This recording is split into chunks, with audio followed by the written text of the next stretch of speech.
How long do I have to wear my customized AFO? Can the feet learn via neuroplasticity in 1 or 2 years, then slowly take the AFO off so I don't depend on it and the feet become stronger? So, full disclosure, because I know I talk a lot about how I'm a huge fan of AFOs. Yes, they do. There's less muscle activity in the ankle with an AFO on. However, and I say this hopefully most of the time when I talk about AFOs, however, if you have involuntary pointing of the foot and inversion of the foot, and your foot is not dorsiflexing anyway when you walk, then you're not building any new nerve pathways at all. So, yes, you have decreased ankle activity with an AFO on. So, they've taken healthy subjects and they've just had them walk in an AFO, and their ankle muscles are left less active with the AFO on. So that cannot be, I can't gloss over that. That's super important. But again, if your foot is inverted and pointed when you're walking and you're not dorsiflexing your foot anyway, then you're not building any new pathways anyway, and you're making some of those contractures worse. So I'd say you need to wear an AFO, but you also have to understand that with a solid or with an articulated AFO, especially one with a plantar flexion stop, you're not activating the muscles that lift the foot. However, with a good PT, and the other thing to know is that there is no cure for spasticity. So if you're someone who has a lot of spasticity, then there's no cure for that. And the worst thing you could do is have a lot of spasticity and take that AFO off. I'll probably share a picture soon on YouTube of a patient that I've seen recently, or I probably saw him a couple of years ago that was, I think, like 18 years post.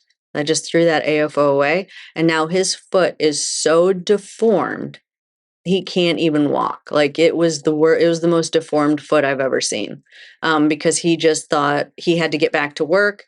Super important to him.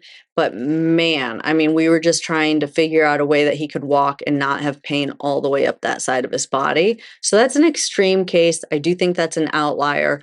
But if you come out of an AFO too early, there are consequences down the road. Some people choose to do that. I'm not telling anyone what to do. Again, it's your quality of life that's most important.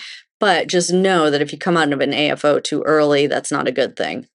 Now, all of that said, there are progressions, and I'm someone that's always looking at the AFO to see, can we upgrade? So there are lots of upgrades. Like, for instance, a plantar flexion stop is, in my opinion, very aggressive. We don't let the foot point at all. We block the foot, the brace is articulated, but we don't let it point because someone is so spastic. Once someone can start standing, and I just did this recently with someone, once someone can start standing, and we practiced in therapy a little bit with without the AFO on, and their foot didn't roll, and their foot, was less kind of spastic because he was in that aggressive brace for so long, then now it's time to take the plantar flexion stop off so he has more range of motion in his ankle. And then the step after that, then we start looking at what we call active assisted joints. So there's joints that are kind of like rubber bands that go in that brace that actually will start to allow you to go through more range of motion, where it's helping to lift your foot a little bit, but you're having to do a little bit more of the work. So there are progressions, but what I see more often than not is that people come out of their brace way too early because they just don't like it. And then, of course, there's the TurboMed. I'm a huge fan. It's called TurboMed, TURBOMED.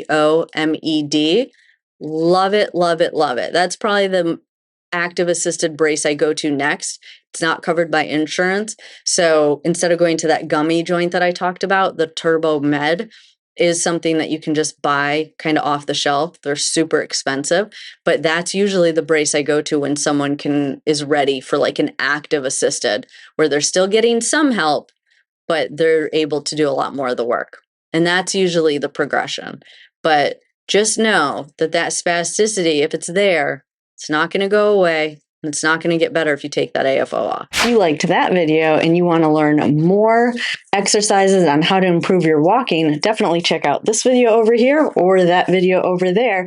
If you want even more help, check out our Gold membership program where you will get access to over 300 exercises that are not here on YouTube, as well as access to our monthly lives where you can get your questions answered.